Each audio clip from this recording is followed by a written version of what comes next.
Thank you for tuning in to the June 2018 In-Range Q&A. Patreon supporters at $5 and above get to submit questions to us. And we got 200-something questions this month. Jeez. Which is, of course, impossible, as always, so we had to curate a little bit. Some of these are ones that people said that they asked before.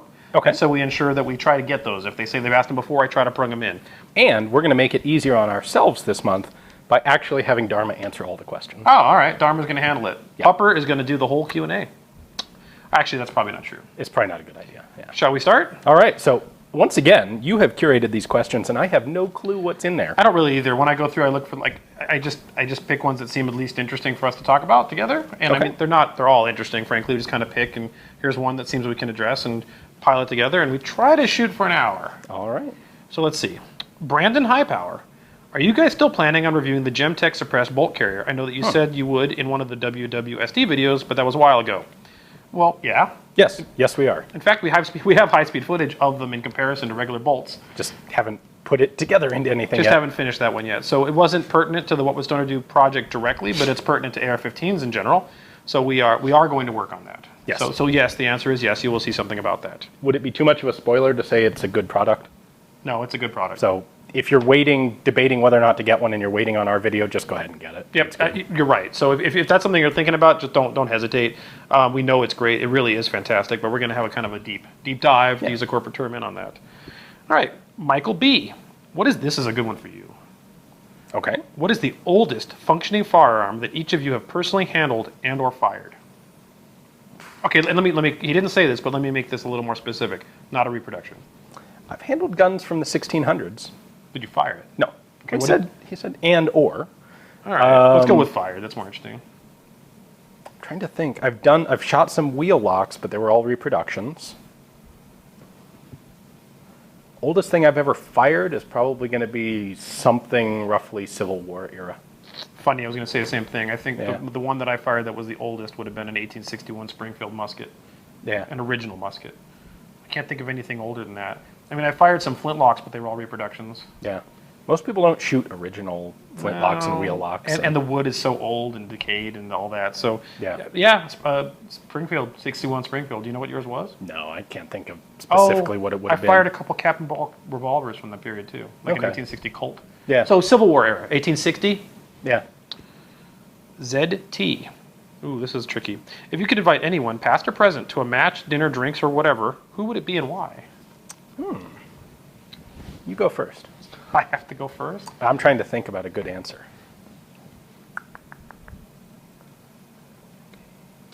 It's kind of a loaded question, isn't it? Yeah. Because sometimes the problem with this is this makes me think of historical figures. The problem with historical figures is not all of them are positive, but would be interesting to have conversations with. That's very true. Right? Yeah. I mean, so for example, don't really want to hang out with Stalin, but he'd be an interesting conversation. And you could say the same for his opposition, right? Yeah. But I mean, you know, I think it would be interesting to take a look at some of the really renowned shooters from 100 years ago. Ooh, like some of the Border Patrol that's guys a good who answer. really made a good name for themselves. And it would be intellectually very interesting to put them in a two-gun match. oh, And just see, have our standards changed? Are they better than us? Are we better than them?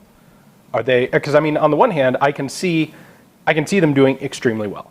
You know, no mental issues, just make hits fast and reliably.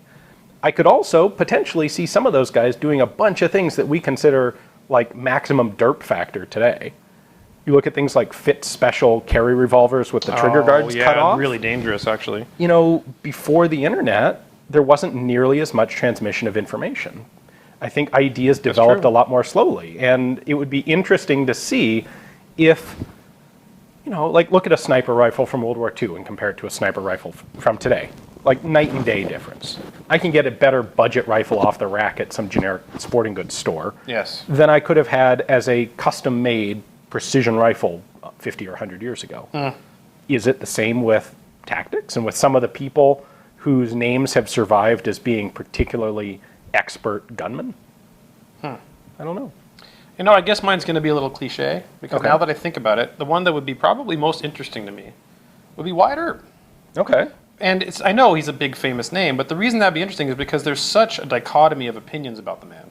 Like there's people that considered him an authoritarian cop thug, and there was people that thought he was like the savior of the West. And it'd be interesting to see which one of those was closer to reality. Yeah, or both. Or probably both. And so, actually, the more I think about it, some of the Old West figures would be like Billy the Kid would be interesting. Okay. Or even the opposition to the Earps, like the Clantons. It'd be interesting to meet these people and see what was their deal. Yeah. Because you read so much, and you have to wonder how much of that was been obscured through the lens of history. Yeah. And lore. So I think that'd be my answer, be Earp. Holiday would be interesting, too. Holiday was just kind of a jerk. Everybody hated him. Yeah. So I don't know that I want to hang out with him. But, I mean, there's one consistent thing about Doc Holliday is everyone hated him. Like, except for Earp. So he was, everywhere he went, they're like, oh, they brought that guy. So it'd be like, do you really want to hang out with that guy? But Earp would be interesting because lawman, not lawman, the lore, what's the real deal? Yeah. I think that'd be the one. And the shooting. Let's take him to the match. Let's see how well he does it, Two Gun. All right. Thomas K. Why do you think handguns like the Steyr GB aren't built anymore? Was the gas operation system such a bad idea? I don't think it was a bad idea. I think it just wasn't quite as good of an idea or as well accepted of an idea as what we have today. Everything has really narrowed itself into this optimized sort of pistol design. Yes. And most of the guns we have today aren't that different from each other as much as the manufacturers might prefer us to think otherwise. Oh, they're all Browning lockup. Pretty systems. much. Yeah. Really. I don't think they're a bad idea. And well, there's some issues with them. One, they do recoil softly. They do require less of a recoil spring. The HKP7 is an example of that. The CCP is another one with the same gas operating system. So I like that system. The problem is it costs more to manufacture. There's more parts involved. Yeah. And they get really hot. They do get hot, and there are going to be more issues with potential fouling. I think the lack of simplicity is essentially the problem. Yeah. And you have to actually maintain them in a way that you don't with the other guns. Yeah. That's probably it. Yeah, if a pistol comes with a gas scraping tool, Yeah, that's a good point. that doesn't mean it's a bad gun, but it means it's that 3% less optimized than the one that doesn't require a gas scraping Now, tool. the first pistol that was supposed to use that wasn't that the Volks pistol? No, Ole Krag patented that idea in like 1909. Oh, is that right? Yeah. So I didn't realize it had been around that long. He didn't, as far as I can tell, he never actually built one. But the Volks pistol was that. The Volks pistol worked that way, I believe. The Chinese made one in the 70s. Norinco did. Okay. That was largely a copy of Krag's that's right. patent. Yeah. And then you've got the P7 and the GB. And the CCP. And yeah, the CCP is a nice new one. Yeah. Interesting. I think that's the reason, though, is it costs more, gets hot, and it's a little bit more maintenance dependent. Yeah. Tim K. People not cleaning up after themselves seems to be the number one reason why shooting spots get shut down. What products do you use that make cleaning up easier at the end of day of shooting? And what would you say the ratio of time spent to shooting versus time spent cleaning is after a day in the desert? This is really easy. Don't shoot stuff that breaks. Don't shoot glass. I tend to avoid clay pigeons too, even though they're technically degradable. They look like crap when you're done with them. They're just everywhere. Don't shoot paint cans, TV sets, refrigerators. That's one way to not make a mess. Paper targets are fine. We shoot.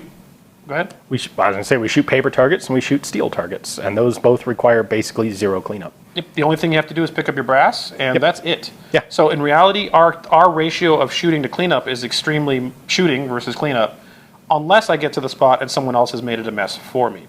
There's been times where I get to one of our locations, and stuff is so foobar that I land up putting my guns away and just clean, because leaving the desert spot, which is public land for this purpose, or at least this purpose amongst others, leaving it in that state, I believe, encourages more people who may not be trashy to be trashy. Yeah. When you get there and there's a shot-up refrigerator and an exploded paint can, you're like, what does it matter if I leave mine here too? So being a diligent steward of your shooting location and being the one that makes the cleanup when others won't, hopefully keeps that an open location. Yeah. So there have been days where I go out there and the ratio is 100% cleanup to 0% shooting. But for the most part, we go out there, and because of steel and paper, not a lot. Yep. Not a lot. Roy B. How important are backup guns or spare mags, in your opinion, for concealed carry? Meh. Well, this is one of those things that's going to be controversial, right? Obviously, yeah. Hopelessly controversial. And no matter what answer we give right now, it's going to be wrong. So I'll just give the one that comes to mind. Statistically speaking, the chance of you needing your carry gun or a backup gun when you don't even need your first primary gun, the statistics are infinitesimally small. You're going to need it. Yeah. That doesn't mean you shouldn't have it. I'm not saying you shouldn't carry a gun.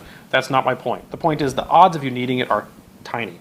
The odds of you needing it and then having something go awry in which that carry piece has failed in a way that you now have time and the ability to get to your backup piece is even more infinitesimally small. The fact that if you're carrying a reasonably decent sized pistol, let's say you carry a Glock 19 and you're going to need a reload, that's like space travel small. unless you're John Wick. Right, of course. Now, I'm not John Wick. that said, does that mean we should argue against such preparation? No, I'm not going to say you shouldn't do that. I would say that if you want to balance the odds according to what you are able to carry versus not, a backup gun or spare magazine is, I know this is going to get heat, not that important. I'll just say it. It's really not important. Yeah. I'm willing to go out on that limb and say that. And if you take a class like ShivWorks ECQC, in which the guns do malfunction regularly because you're in close quarters combat, they'll get caught up on stuff or just malfunction. The reality is the odds, when someone's fighting you, the odds of getting a spare mag out to get it into the gun and get it running again is highly unlikely. Yeah. Now, if you're a law enforcement officer, you're undercover officer, these are different problems, these are different issues, these are different conversations. But as a regular concealed carry weapon holder as a civilian, I have a hard time thinking you need that stuff. Yeah. If you want to carry it, great, go for it. But there may be people out there who think that like it's not even worth doing if I can't carry a backup because what if the main one malfunctions? And in that case, I would say either your main gun is a piece of junk and you should replace it, or carry what you can carry rather than what you think is the optimal, perfect situation. I would say make sure your carry gun's a reliable piece, that you've trained with it effectively, and the need or likelihood of needing a backup is highly unlikely. Yeah. All right. Maybe don't go there. If you're not comfortable going there without a backup concealed carry gun, That's true. maybe don't go there. That's another option. Life choices make a huge point in anything in life. Konstantin F. Do you plan on making any more precision rifle shooting videos? This comes up all the time. Yeah. It's the reason I put the question in here. Yep. Not in that series, no. No. So we started a series on precision rifle shooting and just came to the conclusion actually pretty quickly that we simply don't have time for it. More you than I, but Yeah. both of us are pretty tight for time. Yeah, the idea was it was going to be a good place for me to learn precision rifle shooting in a way that you already have substantial experience, and Sure. we can video it along the way and do a lot of cool learning experiences. And the problem was it's just more of a time commitment than I'm able to set aside. Legitimate pursuit of long-range precision shooting is a legitimate pursuit. It's a Yeah. discipline. It's not something that you cursorily play with. Yeah. And you just the amount of time dedicated to that would have been that which took away from many other projects, including in-range projects. Yeah. And it wasn't viable. The other thing is, quite honestly, after we put out like 2 videos, there were so many comments about this other channel does this all the time. Well, fine. It's been covered then. On In-Range, we'll cover something else. Ferrous, for Carl, regarding the Old West. Who do you think killed Johnny Ringo? I think Johnny Ringo killed Johnny Ringo. He was a lot of his friends have been killed in the battles, the Clanton War. He was drunk riding out of town. Someone saw him completely sauced out of his mind. They found his horse wandering the desert with his shoes tied to it. He was shoeless, and they found him dead sitting in an oak tree with his feet wrapped with cloth because he had lost his boots. His pistol was in his hand, caught in his watch chain with a hole through his head. He was always a person that has been considered melancholy and prone to fits of depression. And I think after everything that had happened, and all of his friends had been most of his close friends were dead in this battle, this war, range war, that I think he just found an old oak tree and decided to end it. I think that's the reality of it. Been to his grave. He's buried right where he was found. It would be very interesting to do a deinterment of that body to actually get real forensic data from modern day, because he was found a couple days after the death and he was bloated and gross. And by the time they got to him, they did a very basic forensic analysis, and they're like, PU, and they put him away. He was black and blue and bloated. Oof. And so they just wanted to get rid of it. There was supposed to be powder burns near his head. It makes a lot of sense. The guy was that kind of guy. So I think Johnny Ringo killed Johnny Ringo. Do you want me to turn off the AC? Okay. This has not gone well. Okay? The future of personal weapons, directed energy weapons, are magnetically propelled projectiles. Lasers are cool, but they have focusing issues in anything but clear weather. So I guess the question is, do we think that there will be directed energy weapons or magnetically propelled projectile weapons in the future? Well, it all comes down to energy storage. Power. Well, lasers have a limited distance based on power anyway, and focus. True. You can only keep them, is it collimated is the word? You can keep a laser collimated for only so long before it dissipates and loses its power. True, but And- I think the more substantial issue is energy storage. It doesn't matter how well you can focus it if you don't have enough juice in the first place. That's true. And if you can see a laser, it's losing energy because you Right. shouldn't be able to see it. It should be completely transparent. Right, if you're seeing it, it's diffracting off to the side. Correct, and that's collimation amongst other things. So I think you're right. This entire issue boils down to how much energy can you do it with, and the amount of So this is really a question about how powerful and capable can batteries get? I have been somewhat interested in this because of its connection to solar power.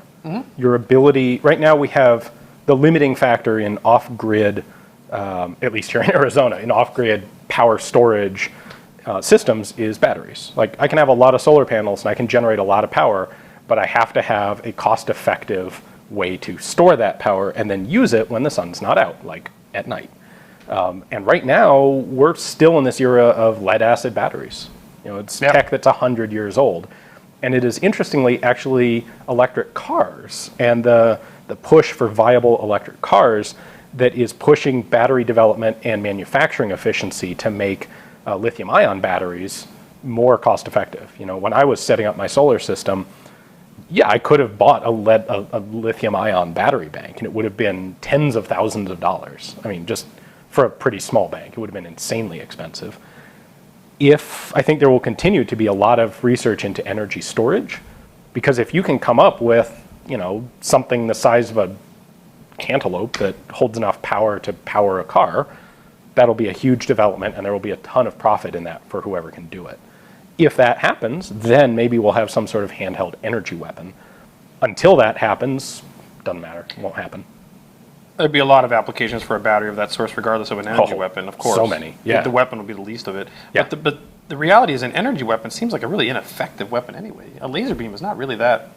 It's not today. I think if you have to like cut or something, you're not going to make a very important hole. I can't now, say a magnetically launched projectile, that's a different thing entirely. But that's got the exact same issues as a laser as far as energy goes. Totally. And honestly, I kind of wonder can we really make that a more efficient thing than gunpowder? Gunpowder is a pretty darn good store of chemical energy. Incredibly efficient. If I get a maglev little pistol that can throw a 230 grain slug at 1,000 feet per second, that's like science fiction right now, but it's also basically a 1911. True. Fair enough. Dave A. Which firearm would you say you like but absolutely hate shooting, and why? Spencer. Oh, you like it? Do you hate shooting it? No, I guess not. I don't really hate shooting it. I guess the thing that would come to mind would be Steyr Mannlicher M95 carbines. Oh, those They're are cool. brutal. They've got good history to them. The straight pull thing is always interesting. Yeah. With the Mannlichers, the M95s in particular, there's about 3 billion versions of rifles shortened into carbines from a bunch of different countries. But God, they're awful to shoot. Those things kick like mules. They kick brutal for what they are. The change, I think, from 8x50 to 8x56 made it worse. Really, really hindered those guns. The one that comes to mind, and I've mentioned this on the show before, and I don't own it, but you own one, is the blow forward Schwarzlose. Oh, yeah. It's such a fascinating little pistol, and then it blows forward. It's just 32 ACP, but it kicks like a 45. Yeah. Like it's just, so it's it's not fun to shoot, but it's really fascinating design. So I would say the blow forward Schwarzlose. Peter E.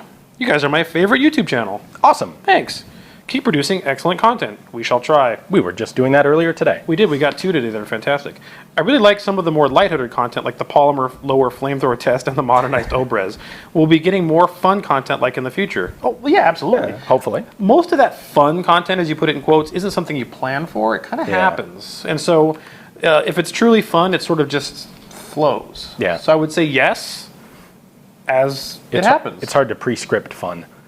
Mandatory fun doesn't really work, does it? Yeah. David S. Oh, this is a big one. Maybe not. Okay. What do you think a reasonable digital Bill of Rights would look like? Would it be something that mirrors the first 10 amendments? This could be an entire video series. Yeah, I'll be honest. I can't say I have ever put any thought into trying to formulate such a piece of. I'm going to go simple with this answer because we could be here forever. I think the reality is that the fact, now obviously some of the Bill of Rights, the 10 amendments, really can't apply online, or maybe it could, when it talks about like the Second Amendment, the right to bear arms. That could transition to the right to bear malware. Yeah. Or digital munitions. So that, I mean, if you were to take them and just make them analogous to where the digital world exists, I think the big difference is that the problem we're facing here is that when it comes to the internet, there's a lot of people that do not perceive it as a public space that should be dealt with the same way as physical real space. They think that for some reason the things that happen on the internet is different and unique and don't affect the real world. But I think we're seeing more and more the intersection of the internet and the real world are very much a real thing. Yeah. And the fact that they are no longer really divisible in any way. You take the internet away from the real world now, the real world no longer functions. Yeah. It doesn't. It ceases to function.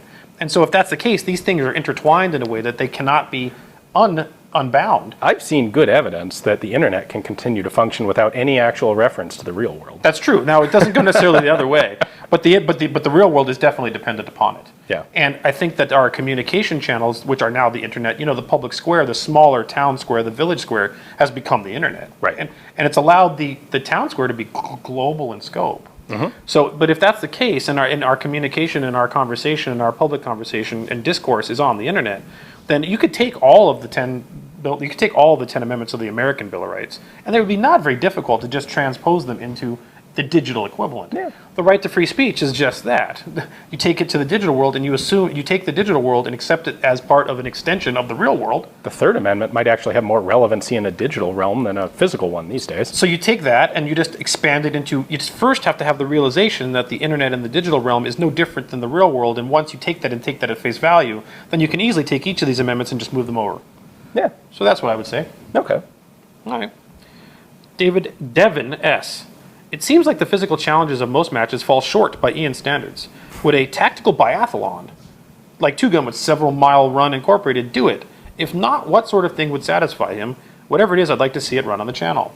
That's a good point. Tiger Valley, in my opinion, in terms of all of the shooting competitions you and I have shot together, Tiger Valley was the one that had the most physical elements. Yes, definitely. And you said it was still way too little for you. I don't know about way too little, but I would like to see more obstacle course type stuff. You were pretty gassed at some of those stages. Yeah, some of them. Okay. Not gassed enough. So I guess that's the question. What's gassed enough? To me, I would love to see more obstacle course type material. Okay, Just because I really enjoy doing it. There was one stage that was an obstacle course. So was that one satisfactory? It was better. There could have been more to it. Yeah. Okay, all right. Yeah. The idea of doing just a long run combined with shooting, running sucks. I don't know if you've ever, this would be Devin S. I don't know if Devin's ever done a many mile run, but they suck and they're not fun. And what I'm looking for is something that's fun. So I tried to do a run and gun that was like a 6 or 7 mile run with rifle and pistol shooting, and that fell apart for other reasons that we've discussed elsewhere. Yes. Did a mountain bike biathlon once. That was interesting, but not very well. It was kind of thrown together. Yeah, I would like to see more obstacle course stuff. That's what I find really interesting. Fair. Yeah. Do you think that's scratching on your shirt? No, I don't think so. Okay. Jonathan, favorite film or films? It's hard. I like a lot of movies. I will go with The Outlaw Josie Wales. Really? I like that movie. Yeah, it surprises me, actually. Well, there it is. I'm going to take two of them, and neither of them are gun. Well, I guess one's gun related. This is easy for me. One of them, Aliens. Okay. Freaking quintessential sci-fi for me. Okay. And there's a horror movie that was called Session 9. It was not well. It's not commonly known, but it was filmed in an abandoned insane asylum, and it was just extremely well done. So I'm going to go with those two. Okay. Probably not what people expect. They probably think some winter war or something. But yeah. Enemy at the Gates. I totally had you pegged for Enemy at the Gates. That's not a bad movie. I mean, it's based on the lore, not the reality, but it's a good movie. Yeah. But no, Aliens and Session 9. Justin A. What is the most recent firearm you purchased and why? Oh, I got a good answer for that one. What's yours? Most recent gun I purchased would be an AR-10. Oh, that's right. It hasn't even arrived yet. AR-10. Yeah. A real one, not a reproduction. A Portuguese AR-10 built on a Sendra receiver. Cool. So the AR-10s were all manufactured in the Netherlands. Mm-hmm. Well, except for like 50 made in Hollywood, but the vast majority of them were made in the Netherlands. They were not surplused and available to import into the U.S. until after 1968, which meant they all had to come in as parts kits. They couldn't be imported as machine guns. Right. And virtually all of them were manufactured as machine guns. So a bunch of them came into the U.S. and into Canada as parts kits, or in the Canadian side, semi-auto conversions. And then in the U.S., that meant people had to make new receivers. Because you can't just drop, even today, you can't take like an SR-25 receiver and drop a Portuguese AR-10 onto it. No. They're not the same. Right. So there were something like half a dozen different little companies that sprung up making AR-10 receivers. Oh. And so that's what I've got coming, and I'm really excited about it. And I am planning to use it in the July 4th Independence Day action rifle match. Cool. That's So, a in fact, rifle-only event. You're gonna too, I think. Yeah, we're both going to shoot it. So we're So- going to get some trigger time on a legit AR-10 and report back.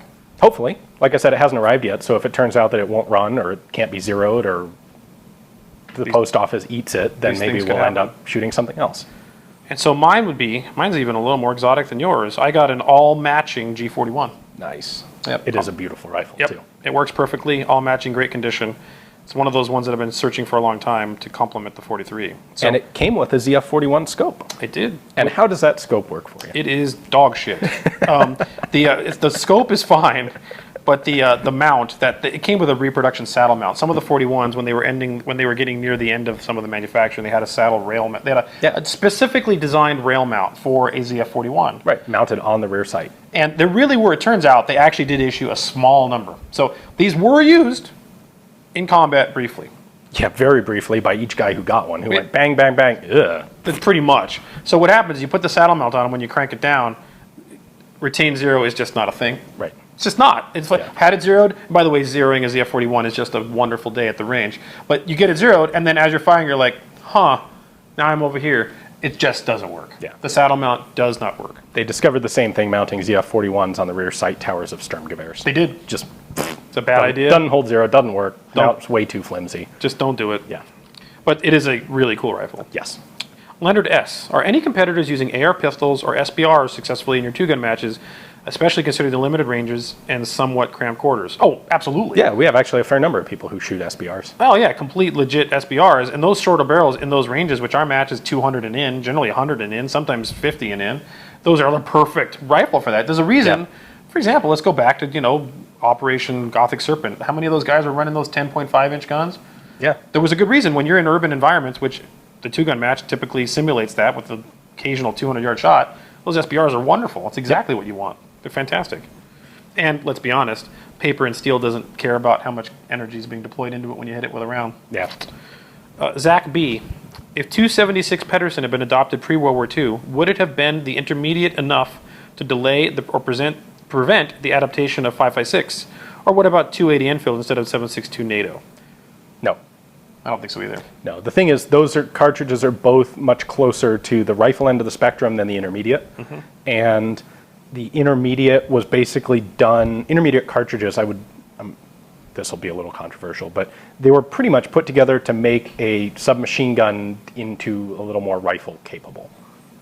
And the 276 Pedersen, the 280 Enfield don't do that. They're along the lines of some of the lighter rifle cartridges, like 6.5 Japanese, 6.5 Carcano. Those cartridges are much lighter recoiling, and yet they also didn't provide a reason not to develop things like 5.56 and 7.62 by 39 and 8 Kurtz. I don't think it would have changed anything. No, I don't think so. All right, I'm putting this in here because we get this so much, and we just have to say what it is. So, MichaelPee and Laurens W. Update on the Hill and Mac rifles, or do you guys have any news about the HMG STG-44? The answer is no. Got nothing. We've had no input from them on this. They are putting updates on their page. Yep. So Ian and I decided until we actually have rifles in hand, quite honestly, we're not going to talk about it anymore. There's nothing more to say until the guns are out on the market. We did everything we could. We showed the development process. They've had some delays, according to their site, about magazine manufacture, amongst other things. If you follow their page, they put up updates regularly. I would recommend going there. Their Facebook page. Correct. Yeah. So we just decided that we're going to talk about the rifles when they're out. Yep. And hopefully we'll get them, and we'll get to shoot them, and they'll be awesome. I'm still pretty confident that we'll actually get them. I'm waiting. So No, we do not. So if you want updates about the HMG F Endeavor, I would recommend you check out their Facebook page. I can guarantee you that the day a Sturmgewehr shows up here, we will post it. Oh, yeah, there'll be pictures We'll and be video. really excited. Yeah. Pictures, yeah, we're both very excited. It's just not here So yet. until you see that, we don't have one. Fair enough.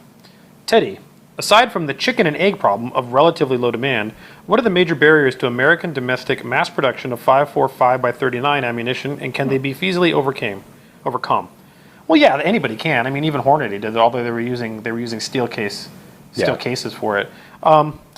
I think the problem, you answered your own question, low demand.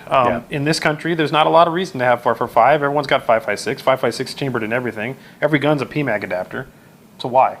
You might see some manufacture of it if the foreign sources were all dried up, either because they stopped making it or because it becomes illegal to import. right now, you can go buy Wolf 545 or Tool Ammo or whoever is making it so cheap that you can't possibly justify starting up a production line here in the U.S. That's what it is. So like you said, if it were to dry up, they would be very expensive 545 domestically made. I think the other side of it also is there are lots of precision rifles in 5.56. Oh, there are people who will go out, like your high power rifle, that can justify paying more for really well-made, American-made, great ammunition. There is one precision rifle in 5.45. It's the SSG 82. And I don't know, there's a couple hundred of them in the country or something. And most of the people who have them probably don't shoot them. No. And that's it. Nobody really considers their AK-74 to be a precision rifle that can justify spending a lot of money on high-quality ammo. The funny thing about the 74 is that if you get a high-quality 74, it's actually held back by the quality of the ammo. Yeah.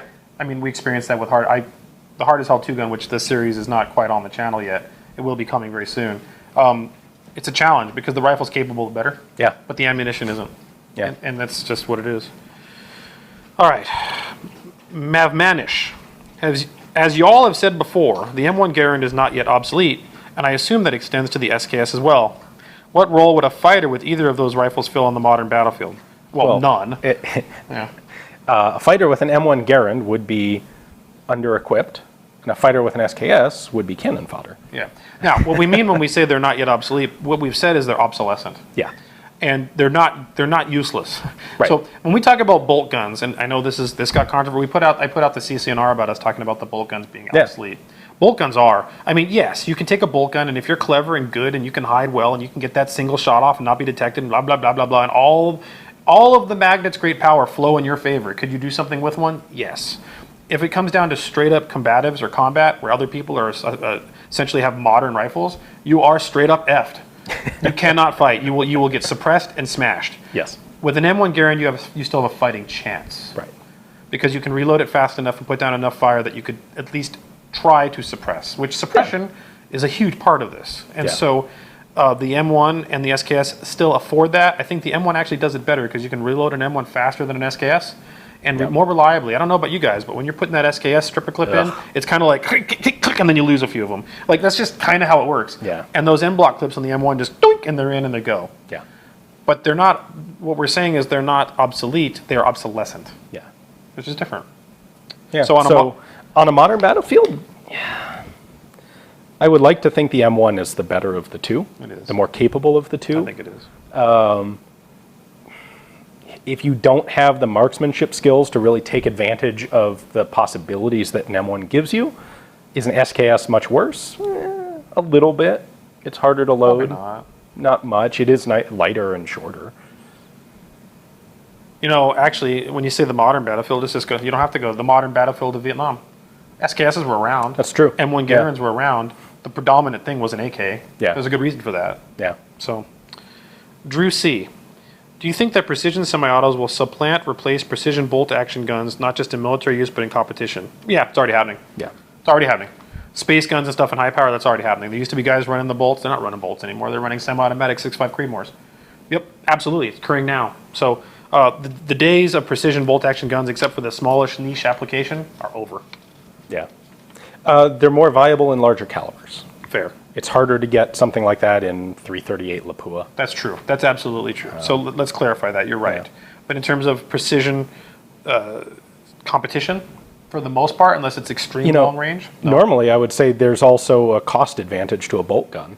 But I think, at least in the U.S. right now, there is so much production of really good ARs that I think the economy of scale has almost overwhelmed the fact that an AR is a lot more complicated to make, has a lot more parts to it than a bolt gun, and you don't see a whole lot of cost difference between the two. Some still, but I agree. Not as much as you would normally expect. So I'm going to go ahead and say that except for certain niche applications like extreme long range, like you mentioned, with 338 Lapua or something of that accord, I think the precision bolt action thing's on its way out. We're going to see those become the minority. Yeah. Ryan Z. In an earlier video, you guys elaborated on a question I asked about bolt action obsolescence, which I agree with. But I'm curious what you think about lever action rifles. Well, we're getting to that, aren't we? Yes. With the faster cycling and ability to keep your sights on target while cycling, is the lever action rifle more viable than a bolt action rifle in most circumstances? For civilian use, yeah, I think it would be. I contend even not. I think the reality is, while a bolt-action rifle allows you to have more energy, or like generally speaking, the lever-action guns that actually cycle fast and run fast are the ones that are based on the toggle link action, like the 60, the 66, and the 73, and the 76. Once you go to things after that, you start seeing different lockup systems to increase the power, the safety margin for more higher power cartridges, and the speed advantage of the lever gun starts getting diminished quite dramatically. A little bit, as long as you've got the short cartridges. Right. A 92 is still going to be a fast gun. May not be quite as fast as a 73, but it's a lot faster than a Mauser. I think it's faster than running a bolt. Yeah, I agree with it definitely is. So if you're willing to take the concept that the power you're generating out of your lever gun is sufficient for your combative needs, and that most combat, I think we can throw this out there, is 100 yards are in, 50 yards are in, I'd say that a lever action gun is going to be far superior to a bolt action rifle in that context. Yeah, I would agree with that. So yeah, and we're going to see more of that with the lever action gun project that we are working on. Yes. One video is already up, and another one's coming. Yep. So that question is going to be well addressed. Carl L. This is a non-firearms related question. What? Throw it out. You've both mentioned that you moved from a less free state to Arizona. Well, we did move here. Did you move from states with similar climate or from an entirely different region? And if so, how long did it take you to become acclimated to the desert and the merciless heat? I grew up in Colorado. Yep. I went to school in Indiana, and then I moved to Arizona. And I honestly don't well, I moved to northern Arizona first. Which isn't as hot by any stretch. Not at all. For me, it was a nice relief from being super cold in Indiana in the winter. That was unpleasant to me. Denver is actually kind of a temperate city. People associate it with the mountains and think it must be frigidly cold, but it's not. It's actually at the base of the mountains, not in the mountains, and they have relatively mild winters. So northern Arizona was very similar to Colorado for me. And then I think it was acclimating to Phoenix that took time. I actually, for like 3 years, I drove a pickup truck in Phoenix that had no air conditioning. Yeah, you did. That sucked. Yeah. I remember that truck. You had it here. Oof, yeah. But now I'm pretty well acclimated to it. I came from Southern California. I've been here a long time now. I've been here, 16 years? Something like that. I'd say it took about a year. Okay. A year or two. And then every year your air conditioner breaks and then you get acclimated again. Just welcome to Arizona. So about a year. And going out and doing it. If you hide inside all day in air conditioning, you'll never get acclimated. Right. Most people here do that. Yeah. Most people just don't go outside. They literally go outside in the evening or they don't go outside at all. Yeah. And so they never get acclimated. So even an Arizona house dweller that goes out into the 2 o'clock, high noon, might learn a hard lesson. Brian H., you both had said numerous times that the 1917 Eddystone rifle is superior to the 1903 Springfield. Yep. Why did we end up with the 03A3 in World War II instead of the 17A3? Because we had the production infrastructure and the parts supply and all of the training and basically all the background infrastructure for the 1903. At the end of World War I, they looked at it. The 1917 had been adopted because it was in production for the British, and it was a lot easier to convert it to 30-06 and continue making them for the American Army than it was to start up major production on the 1903 again.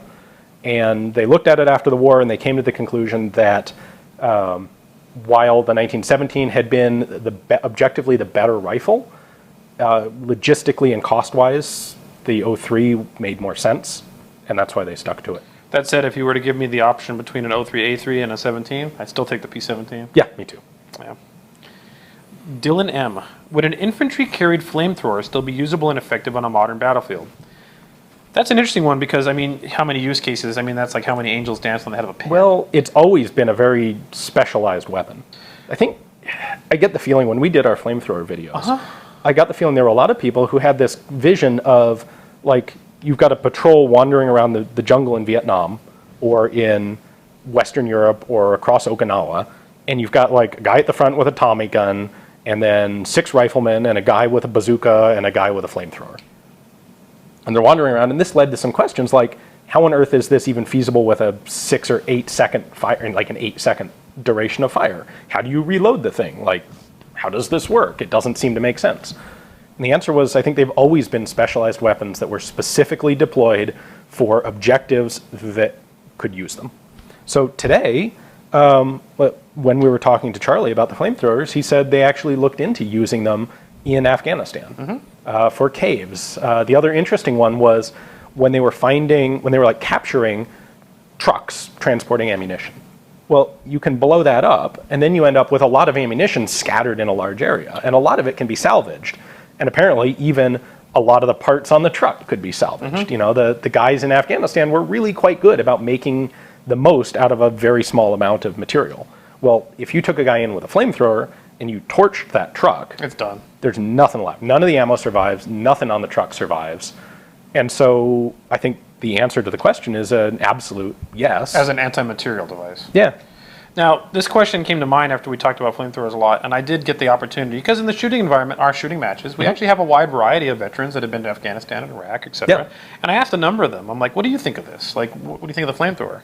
And this literally was 3 guys that I spoke to that were Afghan vets. All had the same answer. All of them. They're like, that sounds neat, but no, we just blow the cape shut. It's like, that's over there, thing goes, and the thing collapses in on itself, and they're like, have fun in there. Like, so... Yeah.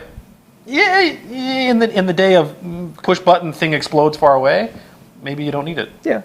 I think if we were fighting an enemy that had the sort of entrenchments that the Japanese had in the Pacific Islands, that's the flamethrower is maybe more of a viable weapon. The flamethrower was really, really optimal for that environment. I think, however, there is also a very serious question of, is this a weapon that we are willing to use? At a certain point, there are things that you don't do because you're the good guys. And a flamethrower is getting pretty borderline there. Well, we used them quite effectively to We did, yeah. But should we still? Like you say, in the day of... Now, that said, like, if I have a missile and I'm going to blow the guy up... What's the difference? Or you blow their cave shut and they just die in there. How much better is that, really? So, yeah, there's a question there. But I think that is a question that actually does need to be considered. Fair enough, and I think that's the reason you see flamethrowers sort of not used much at all anymore. Yeah, well, we have international agreements not to use flamethrowers. They're kind of terrifying. Yeah, they're horrific weapons. I mean, it's a sobering and humbling experience to shoot a flamethrower. It is.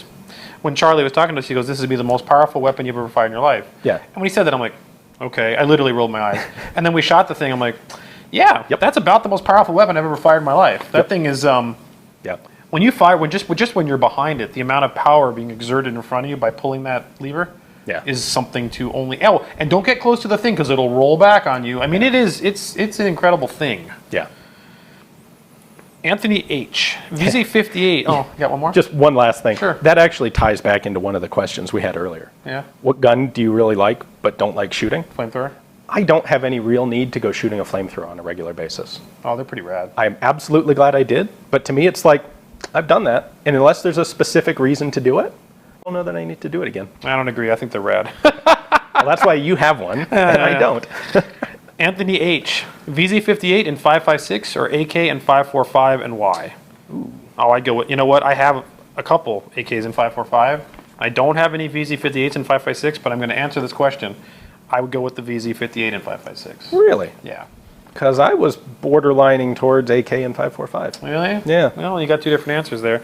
The VZs in their 5.56 chambering really are nice guns. The AKs in 5.45 are really nice. They are. The difference is that with the VZ, you can actually get ammunition that's not like garbage. True. I mean, when you watch the Hard as Hell series, you're going to find how much I struggle with the gun, not because the gun's not capable, but because the ammunition's bad. Okay. And that's just a problem that's not being addressed, and it's not going to be. Okay. So, and the VZ is a real nice rifle in that cartridge. Now, what if you had the option for AK in 5.56? I have that. I have one of them, and Yeah. it's really nice. So I would say that's fine too. As much as I like 5.45 as a cartridge, I think that the options in this country are so limited with it that I'm hard pressed to recommend it. Okay. Hard pressed. But the VZ58 is nice too. So how about this? VZ58 in 5.56, or, and I know it's sacrilegious, AK in 5.56. Right. Yeah. What do you think? Either one. Okay. They're both good. Okay. I'd go with the AK. Okay. Because I've already got the infrastructure for it. Mounting optics on it is a lot easier. There's a lot. Well, the VZ, if you get a good one, it's actually got a side optics rail as well. But now you're dealing with the Czechoslovakian rail and all that. A lot fewer You know what? options. The AK has a much broader market of third-party options. Yeah. That's a good reason. That's a good point. Adjustable gas piston. From K&S, which by the way is a fabulous product. Folding stocks that aren't complete crap.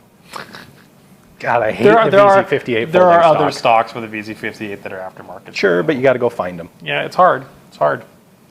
So yeah, I think we're going to answer this question with neither of your options and say AK and 5.56. Daniel F. Does the 30 carbine round have any practical value in a modern, not M1 carbine firearm, or has it been made obsolete by newer intermediate cartridges? That's an interesting question. I don't think it has any role at all. It's a nearly straight wall cartridge that's nominally more, I know it is more powerful than 357 Magnum, but nominally so. But I think when you get to the point of dealing with a straight wall cartridge, or it's not straight wall, it is tapered, but a straight wall cartridge, the minute you get to that point, you're like, I'm out. Like, why do I have this? Unless you stick it in a revolver or something. In a semi-automatic gun, there's just straight wall cartridges are just not the greatest idea. I guess. I'm seeing a potential application for it. Like, what if you took 30 carbine into something like a P90 and give it a level of firepower that's better than a jacketed 22? All right, I'm going to go meme on this, though, or meme. Why not just go 10 millimeter then? The cartridge is a lot bigger in diameter, and that's going to make your magazines clunky. Yeah, that's true. That, a 30 round M1 carbine mag is a really small little thing. Yeah, it is. It is. Now, does that do any? Is like that's something that isn't currently being done, but is it just an answer to a question nobody is asking? I don't know if there's. It gives you an intermediate between the intermediate and a pistol. I have a hard time. Is that relevant? I have a hard time justifying 30 carbine at all. I think if it were out there, we'd think it was pretty cool. Am I brain farting right now? They actually made the round before they made the gun? Yes. They made the round and they're like, oh, we need a gun for this. Well, no, it was all done as part of the same program. But the round was But they developed the cartridge so that they could then give it to the companies who are presenting guns. Fair enough. They had to do it I was that way. close. But yeah. We can differ. I think no. Yeah. It would be neat. Sure. Which may be the death knell for it being practical. Yeah, it could be. When you said the P90, that's interesting. Right, 30 round mag, 40 round mag in a P90 with a real cartridge? Maybe. Why not go 357 Magnum then? Rim. That's the problem. It does. It gives you what you can get in a lever gun, but with a rimless cartridge. Of course, the rim. Good point. All right. I'm sort of convinced. Okay. Go make one. I'll try it out. No. Daniel F needs to make Daniel F should go make one. All right, go make us a P90 and 30 carbine. We'll put it on the channel. Yeah. Michael Q. I've asked a version of this before. Sorry. Is there a role for a specialized designated marksman rifle when the standard infantry rifle is already sub-MOA with a 4x scope or a magnifier? Yeah, I think there still is. You think so? Yeah, why not? So if yesterday's DMR is now today's service rifle, why isn't yesterday's sniper rifle or something like that the DMR, and then the sniper rifle is even better? Like, there's still always the need to be able to do a little more. Okay, but you're always giving up something as you change that role. If you're going to put a heavier barrel, if you're going to give it like a 6-power scope, you're losing effectiveness at close range. Well, you got a variable. Let's dream a little here. Let's dream a little. So you got everybody in your squad's got an AR that's like primo with a 4x scope on it or a magnifier. And basically, if they all had what would Stoner do carbines. Pretty much, and they're able to do some impressive stuff with that. But let's dream a little more. The DMR guy, which is the thing that we wanted to do but really couldn't pull it together, is a 6.5 Creedmoor gun with a little better glass. He's got more. That makes sense. So you've got your squad guys capable out to 6. Yeah. And you've got your DMR capable out to 1K. It's extra 400 yards. That's true. So I think, yes, I think there is a role. Okay. Yeah. All right. XJL. For Carl, all right. I was catching up on earlier 2-gun videos and noticed you used to run a VP9. What are your thoughts on it and why did you switch? You know what? I got it. And there was a whole bunch of hype about the VP9. Remember VP9, the VP9, the VP. So I'm like, wow, must be something going on with the VP9. So I got a VP9. My whole plan was to do a video or review of it, and I shot it in matches. And I never did a review because there was nothing wrong with it, and there was nothing good about it. It was just this Me Too Glockish thing. And there was nothing that I got out of it there was really nothing bad and nothing good. And it was I started to sit down and be like, I'm going to do my video on this. And I got to the point I'm like, I've got nothing to say about this gun. It's just another plastic gun that takes mags and shoots like a Glock. And it's expensive. And so the reason I switched is because it was expensive and I sold it because I like money and I bought something else. And it was worth more than it was. I mean, a Glock of the same thing would have been just as fine. Okay. Like, just get the Glock and don't worry about the extra $300 or whatever. And it just didn't do anything that was special. Makes sense to me. It wasn't bad. If you like your VP9, but it's just, Yeah.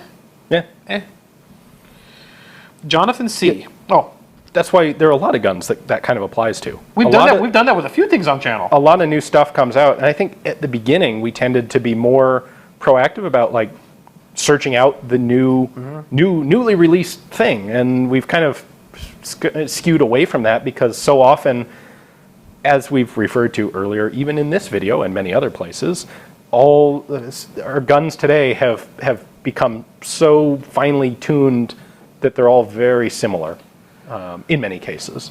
And it's just not that interesting to take a very finely tuned example that's really not much different from everything else, especially when the thing that will make it different is finding out what it does after like 2,000 rounds.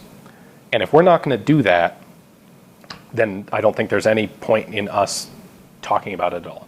That's why on InRange you don't see a focus on a lot of new guns that just came out, unless they have something particularly interesting about them. Right. Like, for example, the Hudson, the H9 was interesting, and the reason that you saw H9 content on this channel and not VP9 content is because it is and was unique and useful. Yeah. Like, we went and got one and shot it and had good success with it. And I still want the aluminum one. The point being, buying an aluminum one when they're ready. The point being is that's the reason you saw that here and you didn't see VP9 is because, all right, this is different. Yeah. It's not just another Glocky thing. So I'm not saying we'll never do new gun reviews because we'll hit them once in a while. Yeah. But there's got to be a reason. There's got to be something there's got to be a reason. It's like trying to push myself into doing a review of another just Me Too gun is boring. Yeah. I don't want to do it. So, anyways. Jonathan C. How do submachine guns with fixed firing pins in the bolt face prevent an out-of-battery detonation? Well, that's easy. The answer is they don't. They actually happen. They kind of happen with some regularity, actually. Not that often, but they do happen. I've got my Lage gun, which is an open bolt fixed firing pin gun, and over years now, I don't know how many, let's say 6 years, I've had 3 or 4 out-of-battery detonations. It's not exactly a weekly occurrence. No, but it does happen. It does happen. So the question is, how do they prevent it? The answer is they don't prevent it. The answer is they're just... Don't put your hand over the ejection port. They're uncommon. It's more concerning for a lefty. Yeah. Because the ejection port does spew a bunch of spall and stuff when it happens. But the reality is they don't prevent it. The only reason it's not a big deal is because they're all chambered in some pistol caliber, 9mm. When they do detonate out of battery, it's really generally a minor event. You pull the magazine, open the bolt, shake the garbage out, make sure there's not something stuck in the barrel, and keep going. Yeah. So it just kind of goes pop, and you're like, ah, and then it's got a startling, and then you keep going. Yeah. I've seen it happen with World War II era submachine guns too. Yeah. So definitely. The reality is they don't. As a mechanical system, it's because while the firing pin is in contact with the primer as it's seating the cartridge, there's not enough resistance to cause it to actually fire. No, most of the out of batteries are something like, for example, the round doesn't quite make it into the chamber and it gets stuck on like a feed lip or something, and then it still hits. Yeah. And that's when it pops. Markus K. In movies, rifles and pistols that are moved around quickly always click and rattle very distinctively. Is this total bullshit? Yes. Yeah, it is. That's just movie crap they put in. Yeah. Yep. Nope. It's also when you see them bring up a pistol, it's like, you hear like a single action army cock on a Glock. Yeah. They just don't know what they're doing. Simply put, they don't. I mean, some guns, if you shake them real hard, will rattle, but they don't do what they do in movies. No. London J. What's the most nonsensical gun you want to acquire? I'm in for an Automag, Unica 6, or a Mars pistol. Well, I'd love to have a Mars. I have an answer for this one. What's yours? No, you go first. Mateva revolver. Okay. And that's an Unica 6. Well, you're right. It's the only. This is I almost never go here. It's the only pop culture gun that I want, and the reason I want it is Ghost in the Shell. Okay. Like that's honest truth. Like there's no, like I see guns in movies. I'm like I don't know, but that's prominently displayed in Ghost in the Shell a number of times. It is also a uniquely interesting gun. Yeah. So I remember when CDNN had those things. I was in school and they were cheap. I so screwed that up. And I kick myself regularly for not buying one. So it is a tandem event. It's an interesting gun that also happened to be used in a series that I enjoy. Yeah. So I'd go with a Mateva. What was his exact wording there? What's the most nonsensical gun you'd want to acquire? He's in for an Automag, a Unica 6, or a Mars. I kind of want a 45 Luger. Oh, well, So I don't know if that quite qualifies. That's nonsensical. For the price and the one that you borrowed was really good, too. Yeah, it was. Yeah. Yeah. So hopefully one day you will see me shooting a 45 Luger at Steel Challenge or Steel Workers. Well, that's the one that we used in the video we did with Vice, too. Yeah. The Vice video shows us shooting that gun. Yeah, well, not really. We were shooting it. Doesn't really show us shooting it. Yeah, it was a little tiny bit of gunfire. Man, that was a lot of footage for not a lot of stuff. Shawn A. For Ian, what weapons have been the most challenging for you to shoot as a left-hander? I'm a lefty, too, and had a brass deflector for my M16A1, which I found to be a pain. Show shot. A show shot? Yeah. That is a gun that is you have to hold it the right way or it'll beat you up. Like literally it'll blacken your cheek. And so first you have to be holding it in the right position, face a lot farther forward on it than you would normally expect. The sights kind of suck at all, and on top of all that, it has to be shot right-handed. Because the ejection pattern? The ejection and the fact that the sights are they're offset to the left. You can't even see the sights. And so that's the worst. Unfortunately, given my interest in French rifles, the follow-up, the runners-up are also French. The MAP 38 or the MOS 38 submachine gun has sights that are also slightly offset to the left and also weirdly low. Sights are terrible, really. They're not very good, and they're really low. You got to get below your normal cheek rest is here. Yeah. To fire that thing, you literally kind of get down to right where you almost you have to put your eye on the stock. Yeah. To see the sights. Yeah, it's kind of weird. Yeah. And then the Châtellerault 2429 also sights offset to the left. Now the Bren gun is like that. With the Bren gun, I can pretty much shoot it left-handed and just roll my head over the stock. You can do that with the Jap guns too. Yeah. For whatever reason, the 2429 Châtellerault, like the sights are farther over and down some, and it just doesn't quite work. So it's all French. Wow. How's my luck there? You should have picked a different country to be fascinated with. Totally screwed it up. Strangelove. Nice reference. With all the emphasis on hearing protection nowadays, how did armies in, let's say, World War I or World War II handle the issue? Or did they all go deaf? What? They all went deaf. They just went deaf. I mean, I'm sure there were guys that were doing stuff like, that whole shoving cartridges in the ears, that did happen. Because nothing was done officially. In Vietnam. Yeah. Artillery guys were issued hearing protection or like stuffing cotton. Yeah, they literally stuck cotton in there. But I'm sure guys stuck cigarette butts, cotton, cleaning patches. Yeah. But the reality is there was no emphasis on it. It was like, oh, you'll deal with it. Well, and don't worry about it. It won't hurt your ears after the first couple shots anyway. Right. I mean, that's... Yeah. And it doesn't take effect immediately. No, when you fire a couple rounds, your ears kind of do drown out. Yeah. Like, and it doesn't hurt anymore. But you don't realize that what's happened is your ears are just in shock. They're literally in shock, and as you're firing, you're doing damage every time. Right. But it doesn't become a massive problem until later on. And then you can't hear anything. And then you're not the Army's problem anymore. So the reality is everyone went deaf. Yeah. That's pretty much it. I mean, I hang around a lot of old gun guys because of what I do with Forgotten Weapons. And virtually every single one of them is deaf. Yeah, exactly. And that is, more than anything else, what has pushed me to always wear ear protection. There are people out there I run into who are like, it's a 22 rifle, I don't need ear protection. I'm like, nope, I'm wearing it. There's a certain decibel level and above that is always going to cause damage. You guys have seen me on some videos where we're shooting something that's suppressed. I still need it. And I'll try it. I'm like, it's just a little uncomfortable. I'm putting the ears back in because it's not worth it in 40 years to be that guy who, speech. Yeah. Because the frequency of normal speech, they just can't hear anymore. So the answer is most of them went deaf. Yeah. Last question. All right. Brian C. I noticed last week that you pulled your Set Me L build series from YouTube, but left them on full 30. I'm assuming this is in response to the new YouTube guidelines. If so, do you foresee the channel developing divergent content for separate platforms?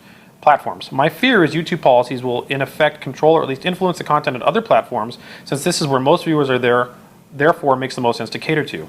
Please do not forgo instructional build content. It's been my favorite videos to date. Unfortunately, everything he says there is accurate. We don't have a choice. Yeah. Well, in theory, we do have a choice. We could make specialized content for platforms that are not YouTube, but that's a lot of work, and I don't think we're willing to do it. There's some coming to InRange because it was stuff that was filmed, and there will be in the future. So my plan is for this. There's a couple things. Like one of them is how to use a 250 round belt feeder loader, and I go through the whole process, and that's directly against their 30 round magazine rule. We think. Well, who can tell? Yeah. But that one would be. So what I'm going to do is put up a placeholder saying if you want to watch this, you got to go watch it somewhere else. Yeah. This is the problem with, this is the thing, the YouTube rules are completely arbitrary and capricious. You don't know when they're going to enforce them. They sometimes hit channels that have nothing to do with anything that's in violation.